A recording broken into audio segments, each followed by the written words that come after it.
A leader is one who knows the way, goes the way, and shows the way. That simple phrase carries a world of meaning. Because leadership, true leadership, isn't about control, titles, or applause. It's about responsibility. It's about rising first, staying late, and carrying the weight that others avoid. It's about becoming the kind of person others want to follow, not because they have to, but because they're inspired to. In a world full of noise, distraction, and uncertainty, we don't need more people shouting commands. We need more people who lead with clarity, conviction, and character. And here's the truth. Leadership is not a gift reserved for the few. It's a skill, a mindset, and a decision. A decision you can make today. Whether you're leading a team, a business, a classroom, a family, or simply leading yourself, this message is for you. Because before you can ever lead others effectively, you must first learn how to lead your own life with purpose, courage, and discipline. The great leaders we admire didn't wait for the perfect moment. They stepped forward, even when they didn't feel ready. They made choices that shaped their character. They took risks, they failed, they learned, and they grew stronger with each step. Leadership is earned, not given, and it begins within. Today I'm going to walk you through the powerful principles that can help you become a truly great leader. Wherever you are in life, stay with me for the next few minutes as I share the tools, the mindset, and the examples that can transform the way you lead. Let's dive in. Number 1, leadership begins with leading yourself. Before you can ever lead a team, a company, a community, or even a family, you must first learn to lead yourself. That's where leadership really begins. Because if you can't manage your own time, your own habits, your own attitude, how can you expect to guide someone else? Great leadership doesn't start with shouting orders. It starts with quiet discipline. It's waking up when the alarm rings, not when you feel like it. It's showing up with consistency, doing the work, even on the days when no one's watching. Leadership is about keeping promises, especially the ones you make to yourself. If you tell yourself you'll write every day, read every week, improve every month, you better follow through. Why? Because if you don't respect your own word, why would anyone else? Take Denzel Washington, for example. Known for his professionalism and grounded nature, he's not just a world-class actor, he's a man of discipline. Behind the scenes, he lives by routine. He keeps his circle tight, his principles clear, standards high. That's self-leadership. That's what earns respect, long before a title does. You don't need to have everything figured out to start. You just need to take responsibility. Be honest with yourself. Where are you slipping? What needs attention? What habits are leading you away from the person you want to become? Fix those. Because people don't follow perfection. They follow someone who's real, someone who's growing, someone who's walking the path, not just talking about it. Remember this, leadership is not just about getting people to follow you, it's about setting the kind of example they can model. It's not just being in charge. It's being in control of your attitude, your reactions, your time, and your choices. That's the first step to earning influence. So if you want to lead others, start with yourself. Master the basics, show discipline, practice daily habits, and develop the mindset of a person who shows up, rain or shine. Because when you can lead yourself with consistency, you've already become someone worth following. Number 2, the power of vision. See beyond the now. Every great leader begins with a vision. Something bigger than themselves. Something that pulls them forward when the path gets hard. Vision is not just about where you are. It's about where you're going. And more importantly, it's about why you're going there. You see, the present can sometimes be overwhelming. Bills, deadlines, responsibilities, and distractions can cloud your mind and weigh you down. But vision is what lifts you up. It allows you to rise above the daily noise and see a picture of what could be. It gives meaning to the struggle. It gives you direction when life gets confusing. It's like a lighthouse in a storm, steady, clear, and full of purpose. Think about Walt Disney. Long before the first theme park, long before Mickey Mouse became a cultural icon, Walt had a vision. He dreamed of a place where families could have fun together, where imagination had no boundaries, where children and adults alike could escape the ordinary. But let's be honest, he had every reason to quit. He faced bankruptcies, rejections, and ridicule. People said he was crazy. But Walt didn't listen. Why? Because his vision was louder than the critics. That's what great leaders do. They see it before it's real. They believe in it when no one else does. They hold the picture in their mind so clearly that it starts to become reality. Now here's the truth. Most people don't lack motivation. They lack vision. They wake up, go to work, come home, repeat. They live by routine, not by design. But you have a choice. You can live with intention. You can define your vision. What do you want your life to look like? What kind of person do you want to be? What impact do you want to have on the world around you? Don't wait for clarity to find you. Go out and create it. When your vision is strong enough, your excuses disappear. You no longer ask, do I feel like it today? You ask, is this taking me closer to the life I want? That's how leaders think. They filter their actions through the lens of their vision. If it moves them forward, they do it. If it distracts them, they eliminate it. But don't confuse vision with fantasy. Vision requires work. It demands action. It's not just about dreaming, it's about building. The difference between a leader and a dreamer is that leaders put their dreams on a schedule. They make a plan. They set goals. They write it down. They speak it into existence because they know what gets written gets remembered, and what remembered gets acted on. The beauty of vision is that it evolves. The vision you start with isn't the one you'll end with, and that's okay. Growth brings clarity. As you lead, as you take action, as you stumble and learn, your vision will sharpen.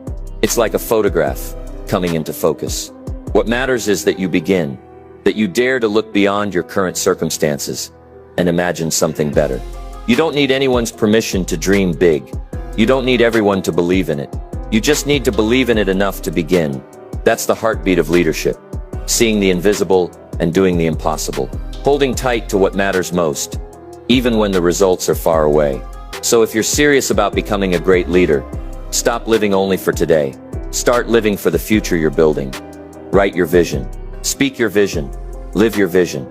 Because when your life has purpose, your actions gain power.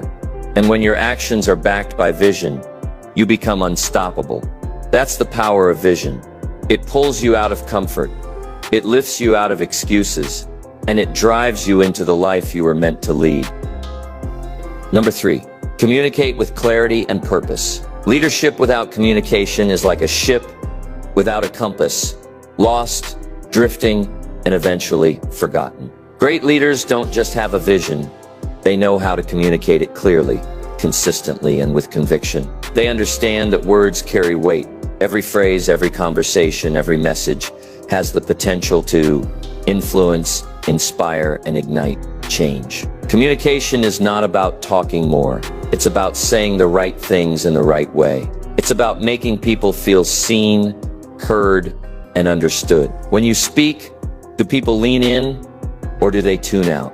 That's a question every aspiring leader must ask themselves. Let's look at an example that captures the power of purposeful communication. Barack Obama. Regardless of where anyone stands politically, few can deny his ability to connect with people through words. His speeches were more than information. They were inspiration. He had a way of speaking directly to people's hearts, making complex ideas simple and difficult conversations feel honest and human. That's the art of leadership communication. Now, you don't need to be a world-class orator to lead, but you do need to speak with intention. Too many people talk to impress when they should be speaking to connect. True leadership is not about big words. It's about real ones. It's about being authentic. People can smell fake from a mile away. They may not always agree with you, but they'll respect you if you're real with them. Great communicators do something most people don't. They listen. They don't just wait for their turn to talk. They actually hear what others are saying. They listen to understand, not just to respond. And because they listen well, they speak even better. Their words come from a place of understanding, not assumption. If you want to lead, you must master both sides of communication, speaking and listening. Learn to read the room. Learn to ask questions that go beyond surface level. And most importantly, learn to pause. Silence, when used wisely, is one of the most powerful tools in communication. It gives others space to think and gives your words more impact when you do speak. Now let's talk about clarity. The confused mind doesn't follow. If your message is unclear, your team will be uncertain, your goals will be misunderstood, and your influence will fade. Make it simple. Make it strong. And make it stick. Say it in a way that even a child could understand. Because true intelligence is not proven by complexity. It's proven by clarity. Purpose is the other half. What are you trying to accomplish when you speak? Is it to motivate, to teach, to correct, to unify? Know your intent before you open your mouth. That's what separates accidental leaders from intentional ones. Every word should serve the mission. Every message should build trust, and every conversation should bring people closer to the vision. As a leader, people watch you, even when you're not speaking.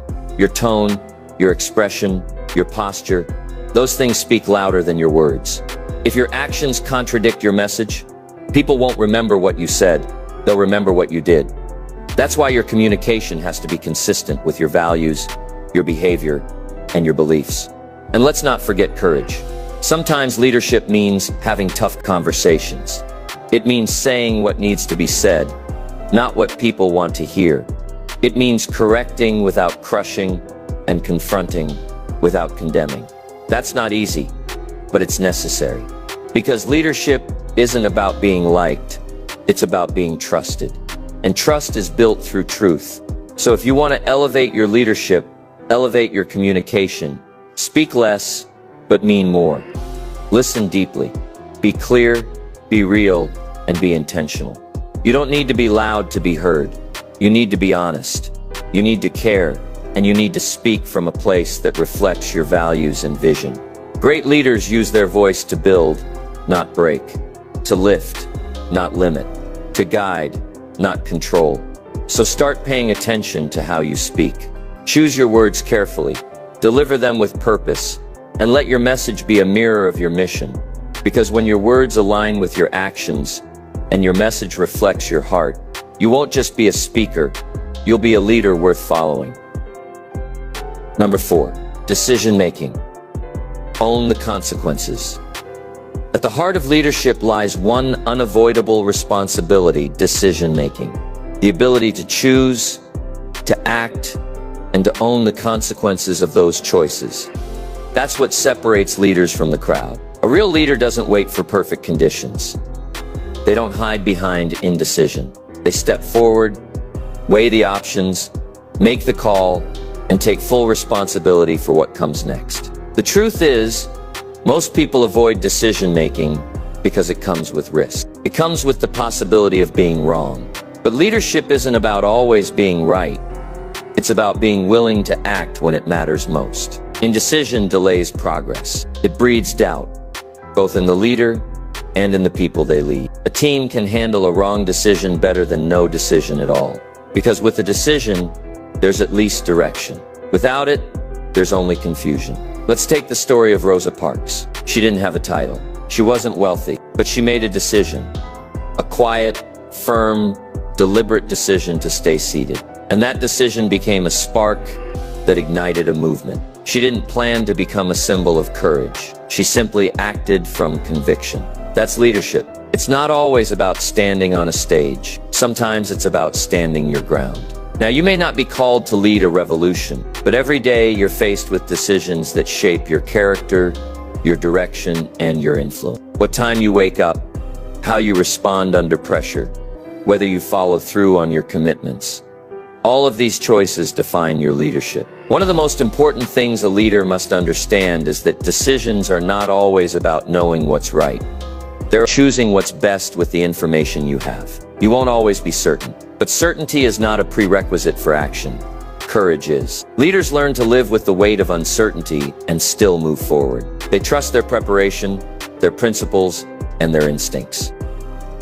But here's what truly sets great leaders apart. They take ownership.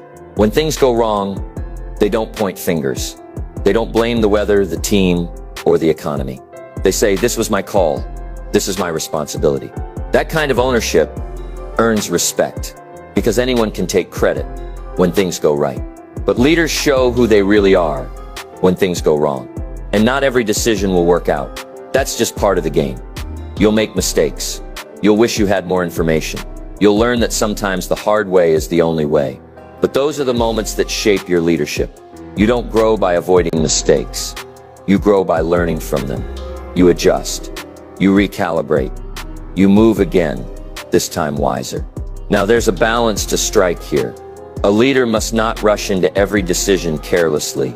Thoughtful decision-making involves listening, gathering input, weighing consequences, and seeking counsel when needed. But after that, a choice must be made. Because waiting too long, trying to please everyone, fearing criticism can paralyze progress. You'll never lead effectively if you're afraid of judgment. The key is to develop your internal compass. Know your values, know your goals, and then let those guide your choices. When you have clarity of purpose, decisions become easier. They may not be painless, but they become clearer. And over time, you build confidence in your judgment. So if you want to grow as a leader, embrace the weight of decision-making. Start with the small ones. Build momentum. And as your confidence grows, so will your capacity to lead in bigger moments. Don't be the person who waits for permission. Be the one who moves, who acts, who decides. Because leadership is not about perfection. It's about direction. People don't need you to always be right. They need you to be real, responsible, and responsive. They need someone who will step forward when others step back. That someone can be you. Make the decision. Own it. Learn from it. And keep moving forward. One bold choice at a time. Number 5. Develop others. Leadership is not about you. If leadership were only about personal success, it would end the moment you achieve your goals. But real leadership, lasting, impactful leadership, goes far beyond your own ambitions. Great leaders don't just rise, they lift others with them. They create environments where others can grow, shine, and eventually lead themselves. Because leadership is not about being the hero of the story. It's about helping others become the heroes of theirs. One of the greatest examples of this principle was John Wooden, the legendary UCLA basketball coach. Sure, he won national championships and built an incredible career. But what made him a truly great leader was how he developed young men, not just as athletes, but as people. He focused on character. He emphasized preparation. He taught values like humility, teamwork, and integrity. His players didn't just leave the court better, they left life ready. And many of them went on to become leaders themselves, in sports, business, and life. That's what real leaders do. They multiply their impact by investing in people. Too often, people rise in leadership and think the spotlight should stay on them. But if you're the smartest person in every room you walk into, you're not leading, you're limiting. True leaders don't hoard knowledge, credit, or opportunity. They share it. They mentor. They coach. They build confidence in others. And when their people succeed, they celebrate them, not themselves. Think about it. Who are the people in your life that helped shape who you are today? Maybe it was a teacher who believed in you, a manager who gave you your first big opportunity, or a parent who encouraged you when things were tough. They made a difference not by controlling you, but by developing you. That's the kind of impact a leader can have. To be that kind of leader, you have to let go of ego. You have to be willing to see potential where others only see problems. You have to recognize that not everyone grows the same way or at the same pace. Some people need encouragement. Others need challenge. Some thrive with structure. Others flourish with freedom. Great leaders learn how to meet people where they are and help them get where they're capable of going. But here's the key. It takes time. Developing people doesn't happen overnight. It's not about quick results. It's about long-term impact. That means being patient, being available, and being consistent. It means offering feedback, that builds instead of breaks. It means believing in someone even when they doubt themselves. That's leadership. You also have to model what you want to see.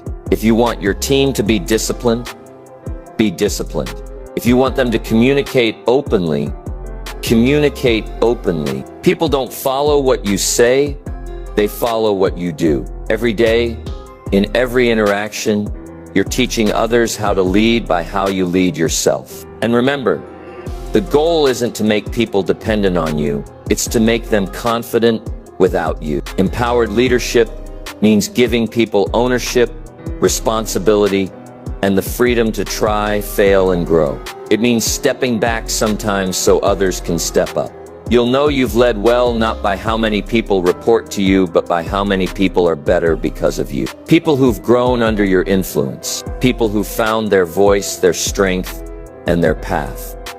Because you took the time to guide them. One of the highest compliments a leader can receive is this: because of you, I didn't give up. Think about that. You can be the reason someone keeps going. You can be the reason someone steps into their potential. That's not just leadership, that's legacy. So if you want to be a great leader, don't just focus on your goals, focus on your people. Look for ways to serve them, stretch them, and support them. Be the kind of person who sees greatness before it's obvious. Help others rise, not just because it's good for the team, but because it's the right thing to do. Because at the end of the day, leadership is not about how far you go. It's about how far you help others go. That's what transforms good leaders into great ones. And that's the kind of leader the world truly needs. Number 6. Learn from failure without losing confidence. Failure. The word alone makes some people shrink, hide, or hesitate. But to a true leader, failure is not the enemy.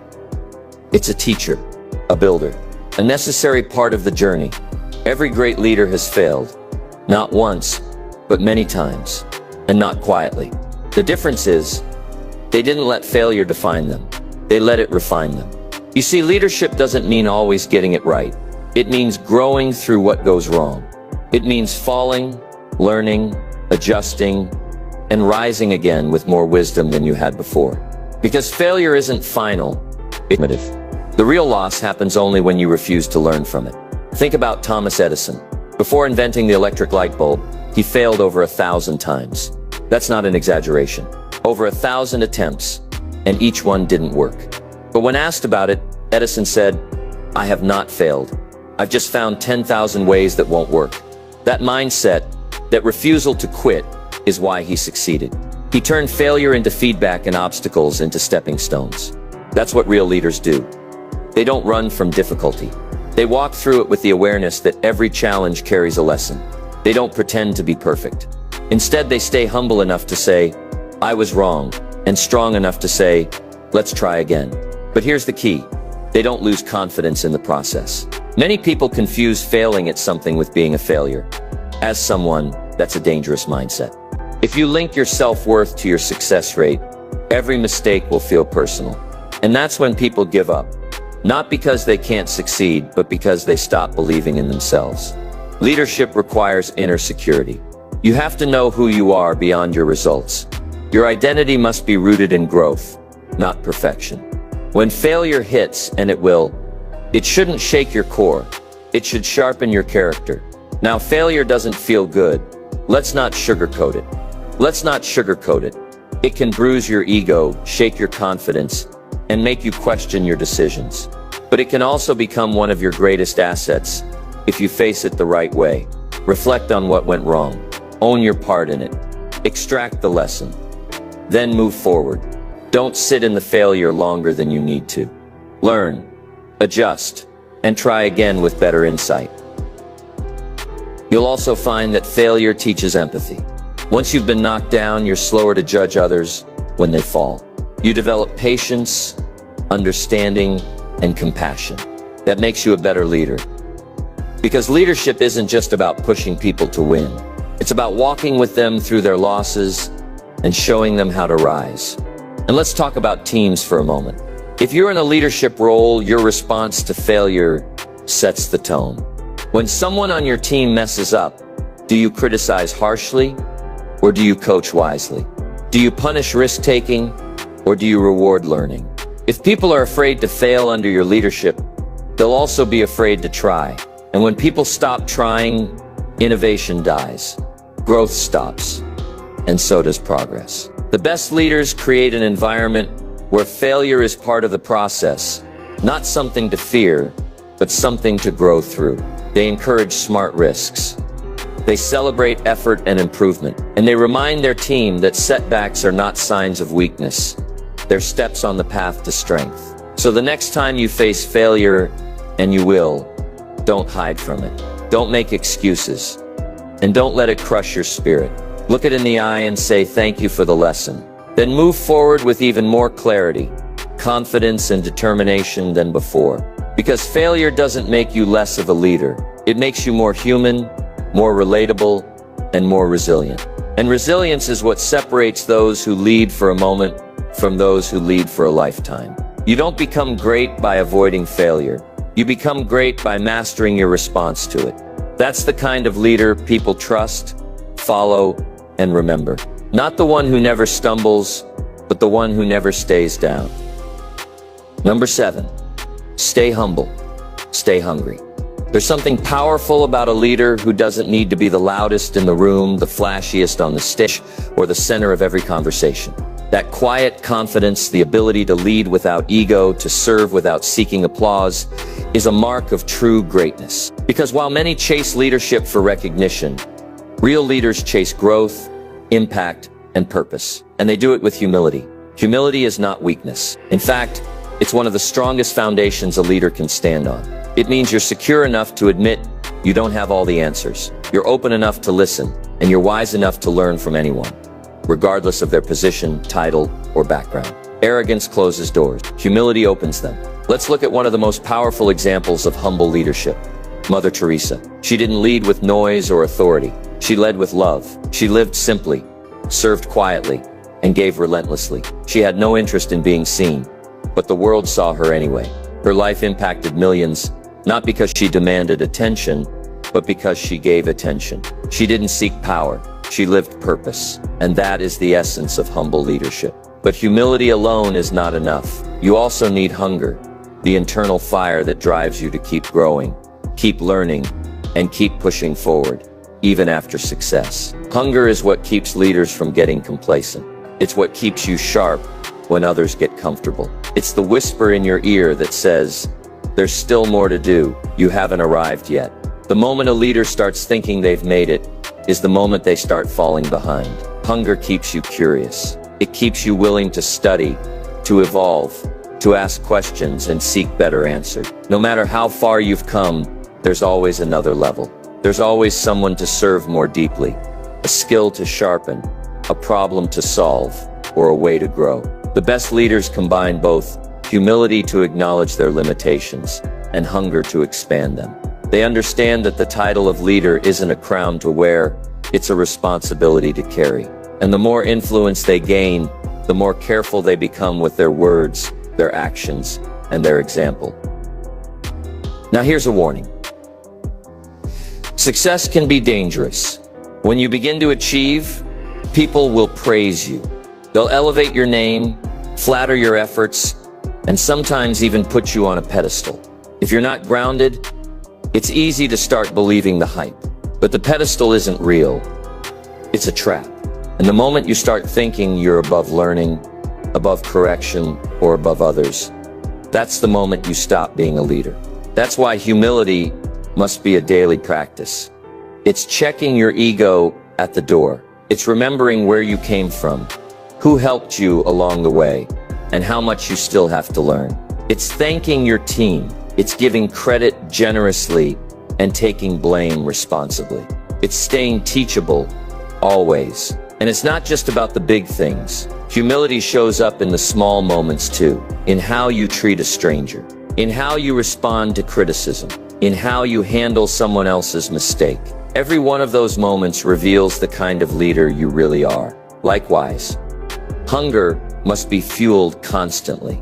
Read books, study people, ask better questions. Surround yourself with others who challenge you to grow. Seek feedback, even when it's uncomfortable. Do the work when no one's watching. Because greatness isn't built in the spotlight. It's built in the shadows, in the discipline, the dedication, and the daily grind that most people overlook. So stay humble enough to keep learning and hungry enough to keep moving. No matter how far you go, never stop growing. Let your success make you grateful, not arrogant. Let your progress you forward, not make you settle. Because the best leaders aren't driven by ego. They're driven by impact. They don't need to be celebrated. They just need to know they're making a difference. And they never stop working to become better, for themselves, for their people, and for the mission they serve. Stay humble, stay hungry. That's the balance that builds unstoppable leadership. Number 8, adapt to change or become irrelevant. Change is the one constant that every leader must learn to embrace. The world is shifting every day. Technology evolves, markets fluctuate, people grow, and challenges arise that no one can predict. In this ever-moving landscape, leaders have a choice: adapt or become obsolete. It's that simple. Because what worked yesterday won't necessarily work tomorrow. And if you cling too tightly to comfort, you'll be left behind while the world moves forward without you. Leadership is not about holding on to the past. It's about reading the moment and responding with wisdom.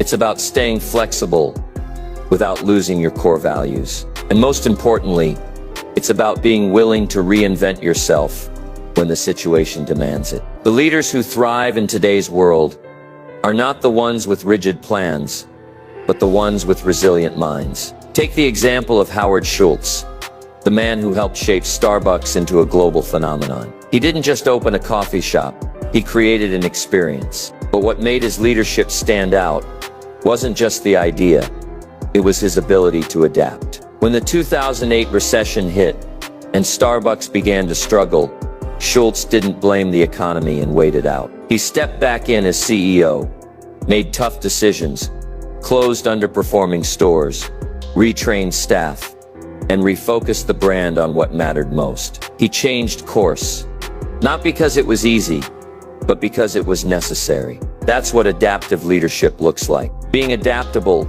doesn't mean you're uncertain or lacking direction. It means you're responsive. You're in tune with your environment, your people, and your mission. You're willing to shift the strategy while staying rooted in your purpose. In fact, your ability to adapt shows your strength, not your weakness. It means you're not stuck in ego.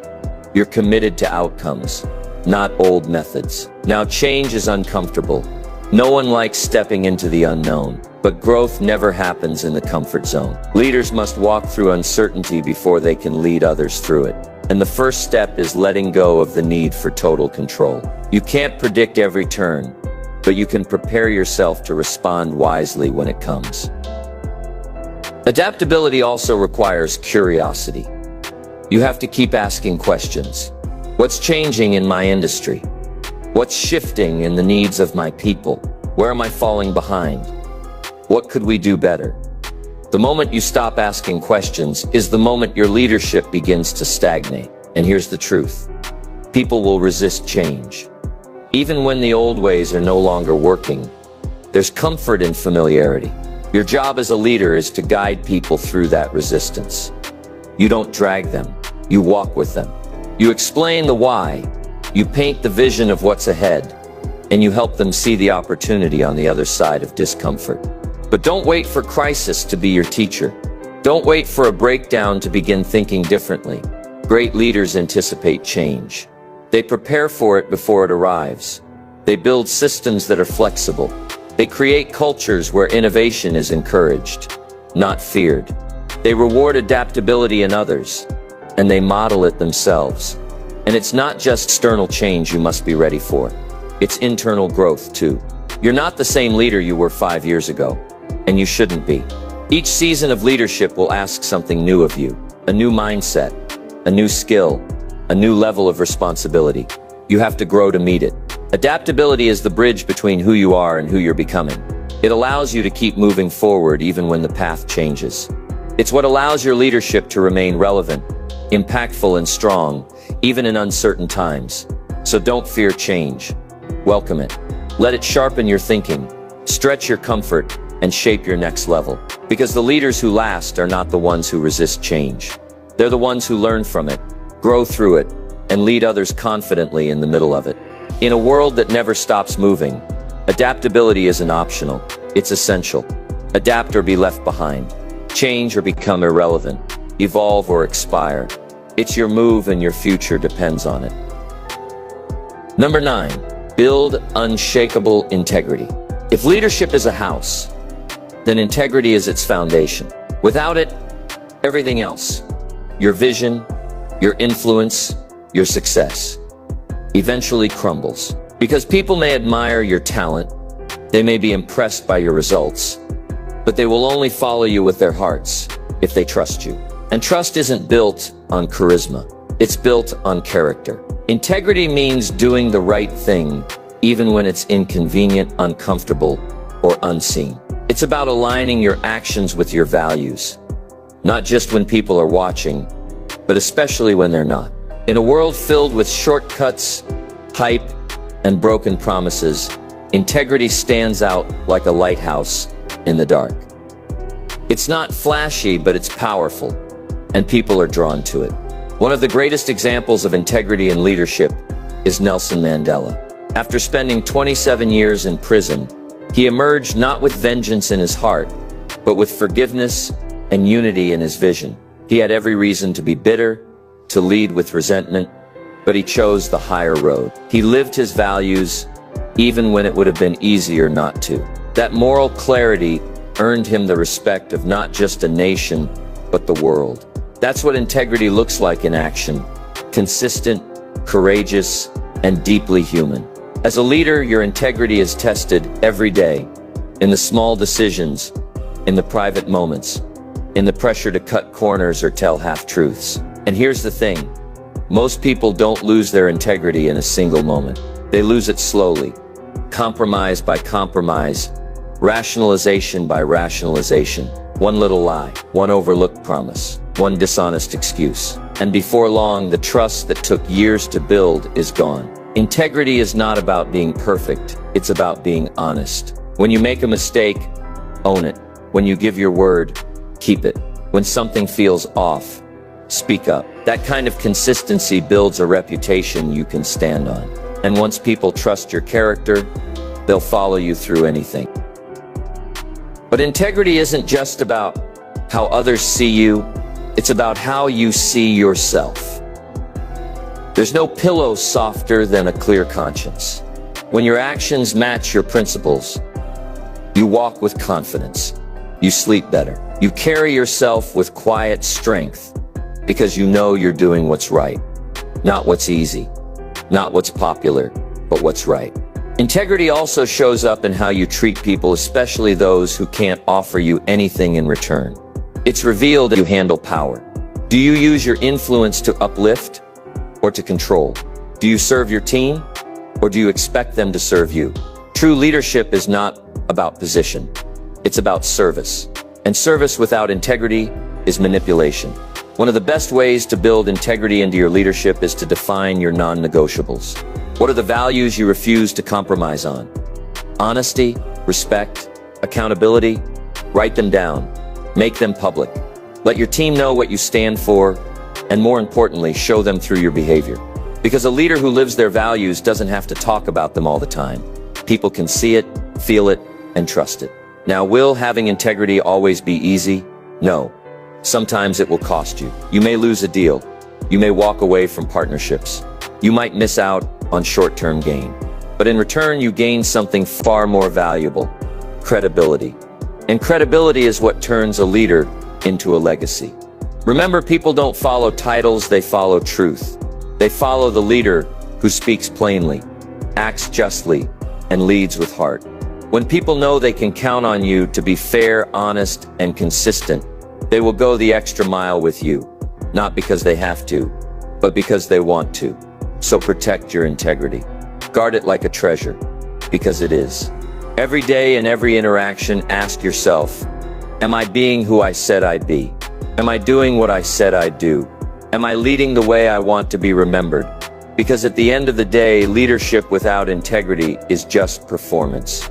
But leadership with integrity, that's influence. That's legacy. And that's the kind of leader worth becoming. Number 10. Take people somewhere that matters. Leadership isn't just about being in charge. It's about moving people forward. It's about seeing a destination that others might not see yet, and having the courage, the clarity, and the conviction to guide them there. A true leader is a bridge between what is and what could be. And the question every leader must ask themselves is this: where am I taking the people who trust me to lead them? At its core, leadership is about purpose. It's about doing something that matters, something that leaves people better, stronger, more hopeful than before they met you.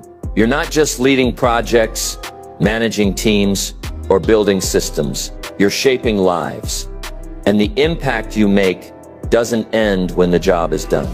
It echoes long after, in the lessons you've taught, the courage you've inspired, and the values you've passed on. Let's explore this through a simple but powerful example. Imagine a teacher in a small town school. No fame, no title beyond Miss Davis. But every day she shows up with energy, care, and belief in her students. She sees potential in the kid who feels invisible. She challenges the student who's coasting. She encourages the one who's struggling at home. Years later, those kids remember her. Some become doctors, some leaders, some parents. And they carry her words, her example, her leadership. Miss Davis didn't just teach math. She took people somewhere that mattered. That's what real leadership looks like. It's not always glamorous. Sometimes it's quiet, behind the scenes. But it always leaves a mark, because it always moves people towards something greater, toward belief, toward growth, toward a better future. To do this well, you must first know why you lead. What is the mission behind your leadership? Is it impact? Is it service? Is it transformation? Without a clear sense of purpose, leadership becomes mechanical, just another job. But with purpose, leadership becomes meaningful. It becomes the force that unites people, fuels persistence, and creates momentum that lasts. You must also understand the people you're leading. Where are they now? What do they need? What are they afraid of? What inspires them? Leadership isn't about dragging people, it's about drawing them. And you do that by connecting your vision to their values. Show them how the journey serves them, not just you. When people see that your goal lifts everyone, they'll walk through fire for you. But don't just lead people to comfort, lead them to challenge. Growth doesn't happen on easy roads. The best leaders push people, lovingly but firmly, out of their comfort zones. They stretch potential. They ignite courage. And they call out greatness even when people can't yet see it in themselves. And along the way, a great leader never forgets to walk with the people. Leadership isn't about racing ahead while everyone struggles to keep up. It's about setting the pace, checking in, and making sure no one gets left behind. It's about celebrating progress, even the small wins. It's about saying, I believe in you, even when they don't believe in themselves. Leaders also leave people with tools, not just results. They don't just solve problems. They teach others how to solve them. They don't just give answers. They spark questions. Because when the journey is over, the best gift a leader can give is the ability for others to lead themselves. So ask yourself, where are you taking people? Are you helping them grow? Are you building something that lasts? Are you leading with heart, or just hustling for outcomes? At the end of your journey, will the people around you say, because of them I became better? Leadership is not about the spotlight, it's about significance. And significance is measured by lives touched, not awards won. It's measured by people remembering how you made them feel, what you helped them believe, and who you encouraged them to become. So take people somewhere that matters, not just to a goal, but to greatness. Not just through a project, but through a transformation. Be the kind of leader whose impact multiplies long after you've stepped away. Because in the end, leadership is not about being remembered. It's about making a difference that can't be forgotten. We've come a long way on this journey of leadership. Through discipline, vision, communication, responsibility, service, resilience, humility, adaptability, and integrity. And now we arrive at the heart of it all.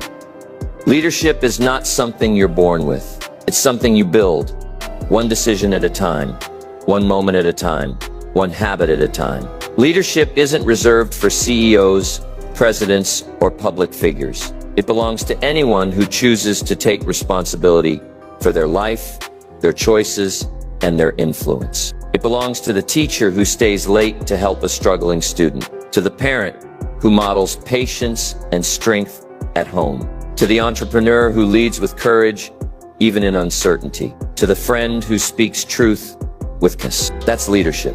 It's not a title, it's a decision. And it's a decision you can make starting today. You don't need to have all the answers to begin. You just need to begin with intention, show up with discipline, speak with clarity, act with purpose, lead with love. And when you fall short, and you will learn, adjust, and keep going. Because the world doesn't need perfect leaders, it needs real ones. The kind who show up when it's hard, who stay grounded when it's tempting to drift, who serve, who grow, and who never stop reaching for something greater than themselves. So what now? Now you apply. Now you take what you've learned and start living it out, at work, at home, in every conversation, and every decision. You become the example others can count on. You become the kind of leader who doesn't just inspire people, but transforms them. And remember this, your leadership matters. Someone somewhere is watching how you live, how you lead, how you respond. Be the reason someone believes in their own potential. Be the spark that starts their journey. Because the best part is, this isn't the end. It's the beginning of your next level, the start of your greatest impact, the foundation of a legacy that outlives you. You have what it takes. Now go lead with it. The world is waiting.